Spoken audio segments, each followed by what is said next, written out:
اللہ تبارک و تعالی نے قرآن پاک میں ذکر فرمایا کہ اللہ تعالیٰ نے قوم لوط کو اللہ نے تباہ کیا، اس لیے وہ کیا کرتے تھے کہ وہ مرد اور مرد سے زنا کرتے تھے، تو اللہ تعالیٰ نے اس کو تباہ و برباد کر دیا۔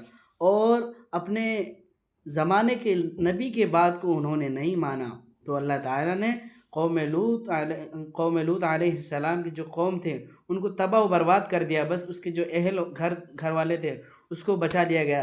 اور اسی طریقے سے نبی ہونے کے باوجود بھی لوط علیہ السلام کی بیوی انہی کے ساتھ رہ گیا، تباہ و برباد ہو گیا ان کی بیوی بھی۔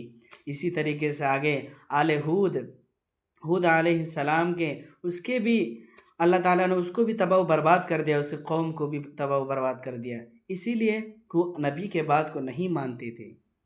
ہود علیہ السلام کی قوم جو ہے وہ بھی اللہ تعالیٰ کے بات کو نہیں مانتے تھے، نبی کے بات کو نہیں مانتے تھے، اس کو بھی اللہ تعالیٰ نے تباہ و برباد کر دیا۔ اور اسی طریقے سے سمود، صالح علیہ السلام کی قوم کو کہ تباہ و برباد کر دیا۔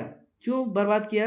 اسی لیے کہ وہ نبی کے بات کو نہیں مانتے تھے، کہ یعنی اس کو نشانہ بھی دکھایا تھا، اونٹنی، صالح علیہ السلام نے اونٹنی جب اللہ تعالیٰ سے مانگا تو وہ نشانی بھی دکھایا، لیکن کیا کرتے اس کو اونٹنی کو بھی قتل کر دیا، اور پھر زمین پر وہ تراش کر گھر بناتے تھے، لیکن اس کا کچھ بھی کام نہیں آیا۔ اسی طریقے سے شعیب علیہ السلام کی قوم کو تباہ و برباد کر دیا۔ کیوں تباہ و برباد کر دیا؟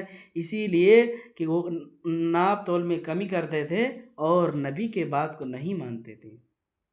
اسی طریقے سے اور بہت سارے واقعہ ہے کہ اللہ تعالیٰ نے اس قوم کو تباہ و برباد کر دیا۔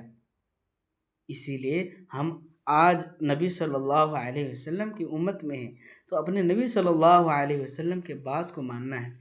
نبی جو کہہ رہے آج ہمارے علماء کرام کا بات کو مانو، کیونکہ ہمارے نبی صلی اللہ علیہ وسلم اب اس دنیا کے اندر نہیں رہے، تو جو کتابوں میں ہے اس کو پڑھ کر اپنی زندگی میں اتارو کہ کس طریقے سے اللہ تعالیٰ نے پہلے قوموں کو تباہ و برباد کر دیا۔